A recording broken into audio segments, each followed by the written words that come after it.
Hi student, कैसे हो आप सब। आज से ही आपके क्लास 12 का बैच चलेगा, मतलब कि रोज वीडियो अपलोड होंगे क्लास 12 से लेके चैप्टर वाइज चैप्टर। तो आज से चैप्टर जो शुरू करने वाले हैं वो सॉलिड स्टेट है। तो सॉलिड स्टेट को पढ़ते हैं। मैं गौरव राम गुप्ता, आपका चैनल सुश्रुत केमिस्ट्री। तो चलिए शुरू करते हैं सॉलिड स्टेट के बारे में कुछ बातें।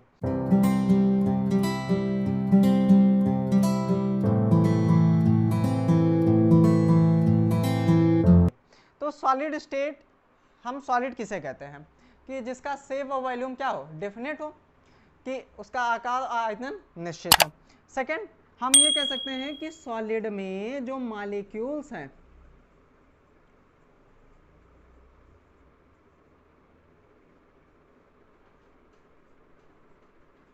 वो क्या होते हैं, टाइटली अरेंज्ड होते हैं, अर्थात कि इनके मॉलिक्यूल्स के बीच में फोर्स ऑफ अट्रैक्शन क्या होता है, बहुत ज़्यादा होता है। और फोर्स ऑफ अट्रैक्शन होने के कारण क्या होती है कि इनकी डेंसिटी हाई होती है। थर्ड, हम कह सकते हैं कि इनकी कंप्रेसिबिलिटी लो होगी, मतलब इनको कंप्रेस नहीं किया जा सकता, नेग्लिजिबल है कंप्रेस करना। किसी सॉलिड को लीजिए, जैसे आपने पत्थर ले लिया, पत्थर में क्या हुआ, मॉलिक्यूल्स बहुत पास पास हैं उनके, तो मॉलिक्यूल्स को हम उसको अब प्रेशराइज नहीं कर सकते कि हाँ उसी शेप को हम कम कर सकें, ऐसा नहीं हो सकता। थर्ड, हम बात कर सकते हैं कि जब फोर्स ऑफ अट्रैक्शन ज़्यादा होगा तो उस चीज़ का, उस मैटर का मेल्टिंग और बॉइलिंग पॉइंट भी क्या होगा, हाई होगा, उसको हम मेल्ट करेंगे या बॉयल करेंगे। इसके बाद थर्ड कर सकते हैं कि जब मेल्टिंग और बॉइलिंग पॉइंट हाई होंगे तो उनका वेपर प्रेशर क्या होगा, वेपर प्रेशर लो होगा, वेपर प्रेशर क्या होंगे, लो होंगे। इसके बाद थर्ड, हम कह सकते हैं कि इनमें जो डिफ्यूजन होगा वो ना के बराबर होगा, डिफ्यूजन होगा वो ना के बराबर, फ्लो नहीं करेंगे, ये निकलेंगे नहीं इनके मॉलिक्यूल, तो इनका क्या होगा, डिफ्यूजन बहुत ही ज़्यादा कम होगा। तो ये सॉलिड की कुछ प्रॉपर्टीज होंगी, जैसे सॉलिड में लक्ष्यर होता है और टाइटली अरेंज्ड है। ये मेन है कि हाँ इनके बीच में फोर्स ऑफ अट्रैक्शन बहुत ज़्यादा होगा, इनकी कंप्रेसिबिलिटी लो होती है और इनका डेफिनेट शेप और साइज होता है। ये सॉलिड हो गए। अब सॉलिड या हम किसी भी क्रिस्टल का जिसमें उसके 3D स्ट्रक्चर का या इसकी ज्योमेट्री का हम अध्ययन करते हैं तो उसको कहते हैं क्रिस्टलोग्राफी। तो अब क्रिस्टल दो तरह के होते हैं, क्रिस्टल को भी डिफाइन किया गया है दो तरह से अलग अलग कैटेगरीज में। तो पहला है क्रिस्टलाइन सॉलिड और दूसरा है एमॉर्फस सॉलिड। सॉलिड को ही दो भागों में बांटा गया, पहला क्रिस्टलाइन सॉलिड, दूसरा एमॉर्फस सॉलिड। पहला क्रिस्टलीय ठोस, दूसरा है अक्रिस्टलीय ठोस। तो क्रिस्टलीय ठोस और अक्रिस्टलीय ठोस में जो मेन डिफरेंट है, एमॉर्फस और क्रिस्टलाइन सॉलिड में जो मेन डिफरेंस है वो है उनकी अरेंजमेंट को लेके। तो जो क्रिस्टलाइन सॉलिड है उनकी अरेंजमेंट क्या होगी, एक ऑर्डर में होगी, एक स्पेसिफिक ऑर्डर उनके अंदर पाया जाएगा कि हाँ ऐसे ऐसे व्यवस्थित होंगे वो, जबकि एमॉर्फस सॉलिड में कोई अरेंजमेंट नहीं होती है। तो कुछ प्रॉपर्टीज हैं क्रिस्टलाइन और एमॉर्फस सॉलिड की, तो उनको हम उनके बीच का डिफरेंस देख, अब डिफरेंस देख लेते हैं क्रिस्टलाइन सॉलिड और एमॉर्फस सॉलिड के बीच में। तो क्रिस्टलाइन सॉलिड का क्या, they have definite regular geometry, मतलब जो इनकी जियोमेट्री होगी, जैसे हमने यहाँ NaCl का स्ट्रक्चर बनाया है, Na क्या है, राउंडेड है, और जबकि Cl क्या है, फील्ड में राउंडेड है। हाँ, तो Cl एक Na के बाद एक Cl, फिर एक Na के बाद एक Cl। तो NaCl का आप चाहे इतना बड़ा नमक का टुकड़ा लीजिए और चाहे बहुत बड़ा नमक का टुकड़ा दीजिए, उसमें अगर आप अध्ययन करेंगे उसके 3D स्ट्रक्चर का तो आपको NaCl की यही अरेंजमेंट मिलेगी।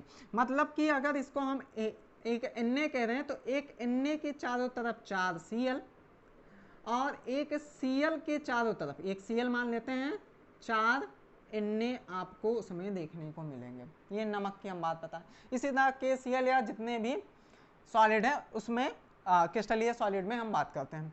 फिर दे आर एनआइसोट्रॉपिक, तो एनआइसोट्रॉपिक इसमें कह रहा है एमॉर्फस में do not have any geometrical structure या हम कहें 3D स्पेस में इनके एटम और मॉलिक्यूल्स की कोई रेगुलर अरेंजमेंट नहीं होती, किसकी, एमॉर्फस सॉलिड की या अक्रिस्टलीय ठोसों की। They are एनआइसोट्रॉपिक। एनआइसोट्रॉपिक का मतलब होगा विषमदैशिक, हिंदी में बात करें तो विषमदैशिक। विषमदैशिक का मतलब है कि जो इनके मॉलिक्यूल्स हैं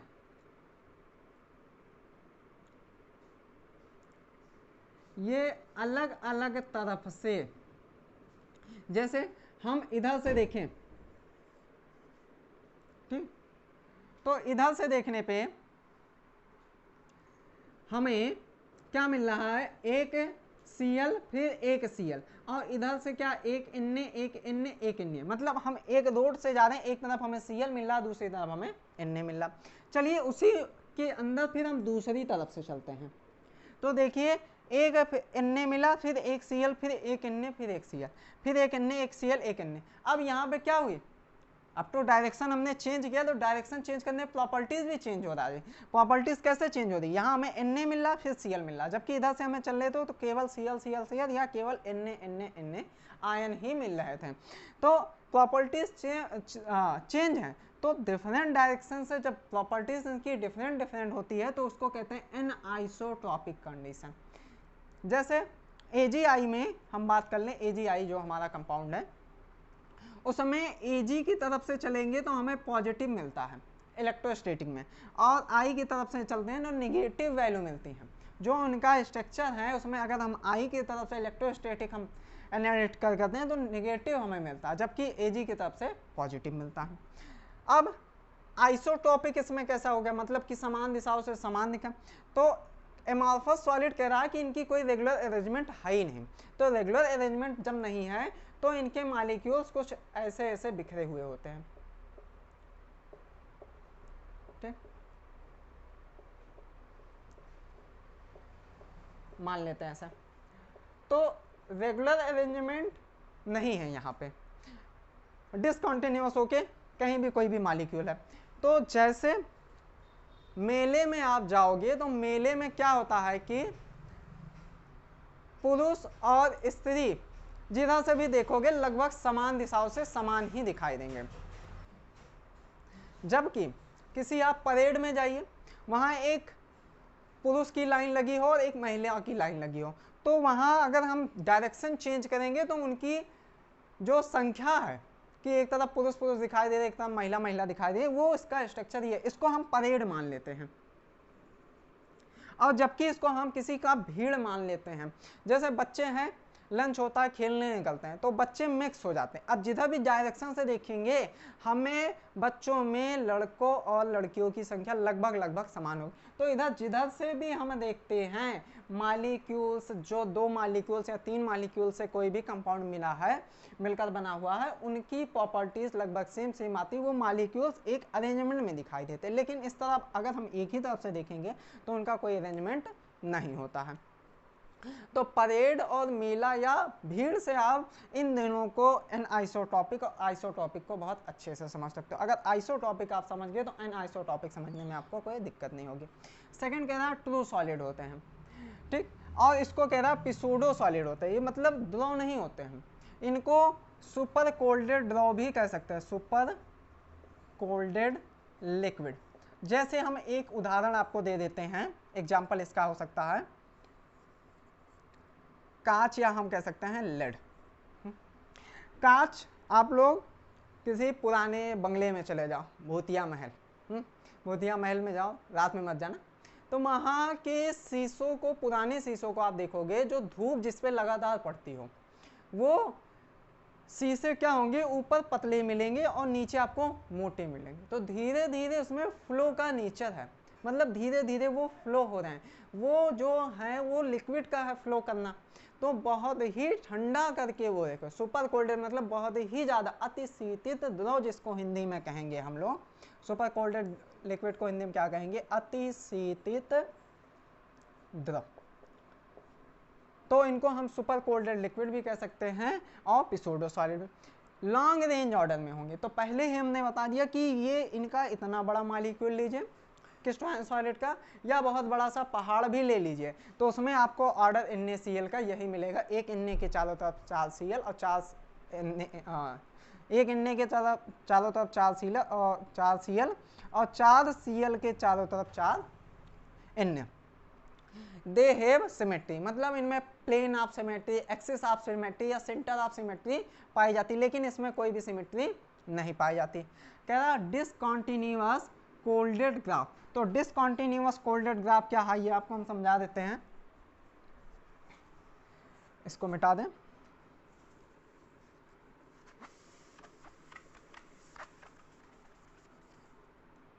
जबकि इसमें कह रहा है कंटिन्यूअस कोल्डेड ग्राफ। तो डिसकंटिन्यूअस कैसे है, जैसे हमने यहां पे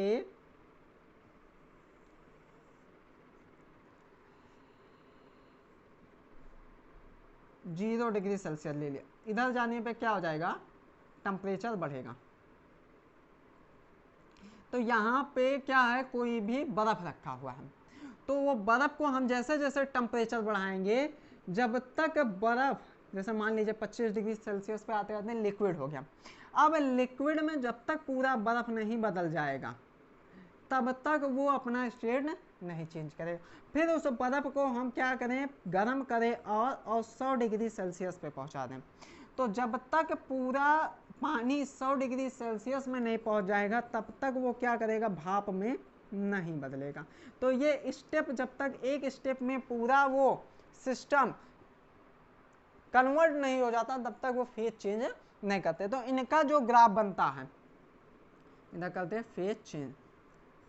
अब कैसा बनता है, डिसकंटिन्यूअस, यहाँ से यहाँ पूरा जैसे द्रव है, यहाँ से यहाँ आया लिक्विड में बदला, जब तक पूरा आइस लिक्विड में नहीं बदल गया तब तक ये एक स्टेप पे रहे।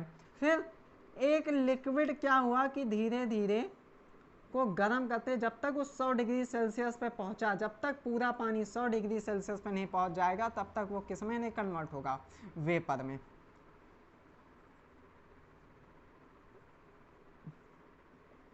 ठीक, अब इसमें देख लेते हैं कि कंटिन्यूअस कैसे है।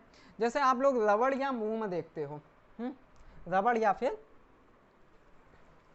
मोम को देखते हो, तो रबड़ या मोम का एक प्रॉपर्टी ऐसा भी है कि पहले वो गलता है, फिर पिघलता है, तब वो लिक्विड में कन्वर्ट होता है। अर्थात कि जैसे आपने टायर देखा है कभी जलते हुए, हाँ, या मोम देखा है कभी जलते, तो मोम की क्या प्रॉपर्टीज है कि वो कुछ हिस्सा उसका जलता भी रहेगा, कुछ पिघलता भी रहेगा और कुछ ठोस में भी रहेगा,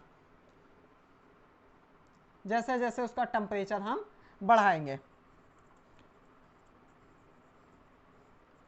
तो जैसे जैसे टेम्परेचर बढ़ाएंगे तो वो उसकी कोई फेज चेंज एक हमें स्टेप बाय स्टेप नहीं मिलती। मतलब पूरा ऐसा नहीं कि पूरा मोम जब तक उसमें कन्वर्ट नहीं हो जाएगा तब तक वो जलेगा नहीं, लेकिन ऐसा तो इसमें लिक्विड में तो है नहीं, सॉरी क्रिस्टलाइन सॉलिड में, एमॉर्फस सॉलिड में ऐसा। तो इसको कहते हैं कंटिन्यूअस ग्राफ और इसको कहते हैं डिसकंटिन्यूअस ग्राफ। तो ये हो गया क्रिस्टलाइन और एमॉर्फस सॉलिड की बात। अब क्रिस्टलाइन और एमॉर्फस सॉलिड में ही क्रिस्टलाइन सॉलिड को 4 डिफरेंट टाइप में डिवाइड किया गया है, मॉलिक्यूलर सॉलिड, आयनिक सॉलिड और मेटेलिक सॉलिड और लास्ट है आपका कोवैलेंट सॉलिड। तो इन चारों सॉलिड्स की हम प्रॉपर्टीज देख लेते हैं कि ये सॉलिड्स कैसे मिलकर बने हुए होते हैं, क्या इनके एग्जाम्पल्स हैं। तो क्रिस्टलाइन सॉलिड में KCl, NaCl, KBr, AgI ये सब क्रिस्टलाइन सॉलिड के उदाहरण होते हैं, एग्जाम्पल हैं। और एमॉर्फस सॉलिड के जैसे रबड़ हो गया, कांच हो गया, मोम हो गया आपका, क्वार्टेज। देखिए कभी कांच को क्रिस्टलाइन में मत रखिएगा, कांच हमेशा एमॉर्फस सॉलिड है, क्रिस्टलीय नहीं है। क्वार्टेज को हम क्रिस्टलीय सॉलिड कहते हैं। ये यहाँ पे एक डिफरेंस याद रखिएगा, आप लोगों में ज़्यादातर ये मतभावना होती है कि हाँ कांच क्रिस्टलीय होगा, वो देखने में लगता है लेकिन है नहीं, कांच क्वार्टेज है क्रिस्टलीय। ठीक, अब टाइप्स ऑफ क्रिस्टलाइन सॉलिड की हम बात कर लेते हैं। अब चलिए देख लेते हैं types of crystalline solid. Crystalline solid के जो टाइप्स हैं वो डिपेंड करते हैं कि इनके बीच में बाइंडिंग फोर्स कैसे हैं। तो different type of binding force जिस भी मॉलिक्यूल्स के अंदर या हम कह सकते हैं कंपाउंड के अंदर होता है, तो उनको क्रिस्टलीय सॉलिड के डिफरेंट कैटेगरीज में रखा गया। तो पहली कैटेगरीज है मॉलिक्यूलर क्रिस्टलाइन सॉलिड। तो मॉलिक्यूलर क्रिस्टलाइन सॉलिड ये मॉलिक्यूल से मिलकर बने हुए होते हैं। मॉलिक्यूल से मिलकर बनने पे ये कैसे होते हैं, वैक्स के जैसे होते हैं, मतलब मोम की तरह क्या होते हैं, बहुत ही ज़्यादा मुलायम। अब जब मॉलिक्यूल से बने हुए हैं, दो मॉलिक्यूल्स बने हुए हैं, तो मॉलिक्यूल्स के बीच में होता है वांडर वाल फोर्स। तो वांडर वाल्स फोर्स क्या होता है, बहुत ही ज़्यादा वीक होता है। तो वांडर वाल्स बहुत ही ज़्यादा वीक होगा। सेकेंड इसकी बात कर लेते हैं, तो ये नॉन कंडक्टर हैं, किसके, इलेक्ट्रिसिटी के नॉन कंडक्टर हैं। और नेक्स्ट बात कर सकते हैं कि ये कैसे होते हैं कि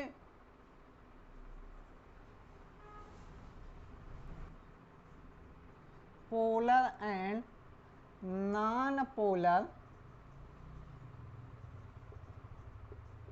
सॉल्वेंट में क्या होते हैं, नॉन सॉल्युबल होते हैं। मतलब ना पोलर में घुलेंगे और ना ही नॉन पोलर में घुलेंगे।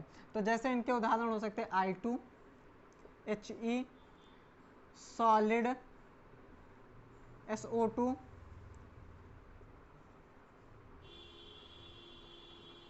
नेफ्थेलीन ETC। सेकेंड हम कह सकते हैं आयनिक सॉलिड। तो आयनिक सॉलिड वो किससे मिलकर बने होते हैं, आयंस से। आयंस से, जैसे Na+ Cl- या कोई भी आयंस हो, उनसे मिलकर बने होते हैं। जब आयंस से मिलकर बनेंगे तो इनके मध्य में क्या होगा, इलेक्ट्रोस्टैटिक फोर्स होगा, इलेक्ट्रोस्टैटिक फोर्स होगा। और इलेक्ट्रोस्टैटिक फोर्स बहुत ही हाईली होता है, तो इनका मेल्टिंग और बॉइलिंग पॉइंट क्या हो जाएगा, बहुत ही हाई हो जाएगा। जबकि इनका मेल्टिंग और बॉइलिंग पॉइंट क्या हो जाएगा, बहुत ही लो रहता है, बहुत ही कम पे ही क्या हो जाएंगे, मेल्ट हो जाएंगे। जैसे मोम आप लोग देख लीजिए, और ये हाईली होते हैं। जब आयंस हैं तो जब हमको पोलर में घोलेंगे तो ये क्या होंगे, पोलर में सॉल्युबल हो जाएंगे। और सॉल्युबल होंगे तो Na+ और Cl- फ्री आयंस में हो गए।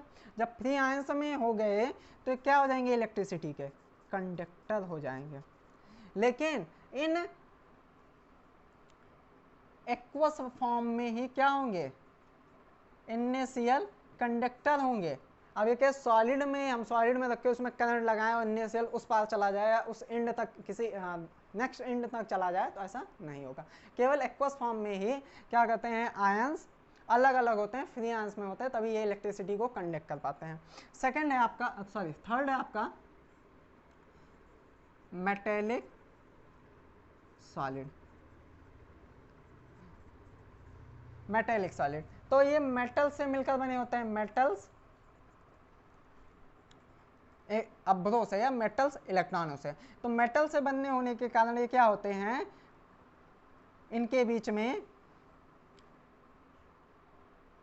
मेटेलिक बॉन्ड पाया जाता है, मेटेलिक बॉन्ड पाया जाता है। तो इनका सबसे ज़्यादा मेल्टिंग और बॉइलिंग पॉइंट होता है, मेल्ट और बॉइलिंग पॉइंट होगा। जब मेल्टिंग और बॉइलिंग पॉइंट होगा, साथ ही साथ मेटल है, तो इलेक्ट्रिसिटी के क्या होंगे, कंडक्टर होंगे। और ये क्या होंगे, नॉन सॉल्युबल होंगे, किसी में भी क्या होंगे, किसी में भी नॉन सॉल्युबल, किसी में भी ये नहीं घुलेंगे। थर्ड आप सॉरी फोर्थ है आपका, मॉलिक्यूलर हो गया, आयनिक हो गया, मेटेलिक हो गया। फोर्थ है आपका कोवैलेंट सॉलिड। तो कोवैलेंट सॉलिड को देख लेते हैं, इतना नोट कर लीजिए हम, फिर उसके बाद कोवैलेंट देख लेते हैं। मेटालिक सॉलिड हो गया। अब फोर्थ है आपका कोवैलेंट सॉलिड।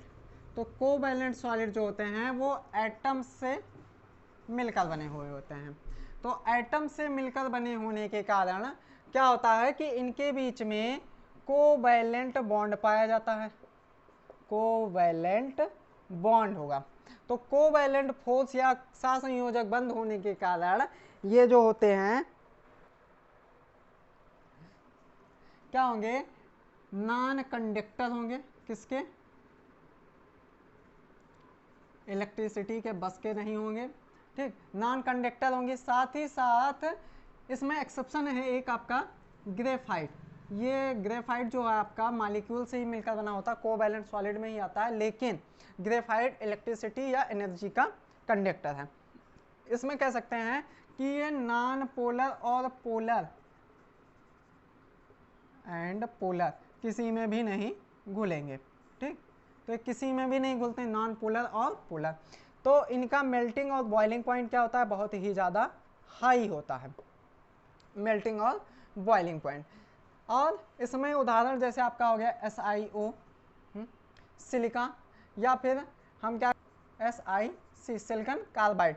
तो ये क्या होते हैं, कोवैलेंट सॉलिड। कोवैलेंट और मॉलिक्यूलर में अंतर समझिएगा कि मॉलिक्यूल मॉलिक्यूल से मिलकर बने होते हैं, आयनिक आयनों से NaCl, KCl, KBr, AgBr ये सब होते हैं। मेटेलिक सॉलिड जैसे PT, प्लेटिनम हो गया, सिल्वर हो गया, Ag हो गया, लेड हो गया, इन सब से मिलकर बने हुए होते हैं। कोवैलेंट सॉलिड कोवैलेंट एटम से मिलकर बने हुए होते हैं, जिसमें कोवैलेंट बॉन्ड पाया जाता है। अब ये हो गई सॉलिड स्टेट में सॉलिड की जनरल प्रॉपर्टीज। अब इस चैप्टर में हमें क्या पढ़ना है, जैसे हमें यूनिट सेल पढ़ना है, क्रिस्टल लैटिस पढ़ना है, different type of unit cell पढ़ना है, और ब्रेवियस जालक पढ़ने हैं। तो ये सब, या उन्हीं को कह सकते हैं हम ब्रेवियस लैटिस, तो ये सब हम पढ़ेंगे नेक्स्ट वीडियो में। तब तक के लिए पढ़ते रहिए। Best of luck.